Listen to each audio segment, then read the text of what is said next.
Et nous sommes à présent en direct de Tel Aviv avec Bethsabée Salem. Tel Aviv où la contestation est au plus fort. Pour l'instant, pas d'accord en perspective avec le Hamas. Et on est finalement, Bethsabée, assez pessimiste en Israël.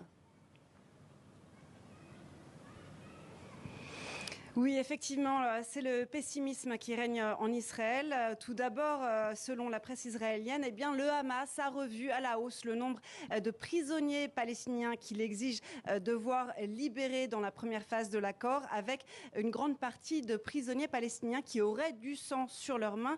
Le Hamas qui aussi insiste sur un retrait total de Tzahal de Gaza dès la première phase de l'accord. Et pendant ce temps-là, eh bien, le Premier ministre israélien, on le sait, insiste sur l'importance de maintenir ses troupes sur le couloir de Philadelphie, même si le ministre israélien des Affaires stratégiques, Ron Dermer, eh bien, a proposé aux États-Unis des solutions alternatives. Alors, on le voit bien, pas d'accord en vue dans les semaines ou dans les mois qui viennent. À cela, deux conséquences importantes. D'abord, cette mobilisation dont vous venez de parler des Israéliens qui considèrent que le Premier ministre est le responsable de l'échec des négociations. Eh bien, cette mobilisation va se poursuivre. Et puis, deuxième conséquence, eh bien, l'armée se prépare à poursuivre sur plusieurs fronts le conflit qui a déjà commencé, c'est-à-dire à Gaza, d'une part, au nord d'Israël avec le Hezbollah, et puis un troisième front, c'est la Cisjordanie, où les attentats se poursuivent, avec encore ce matin un attentat.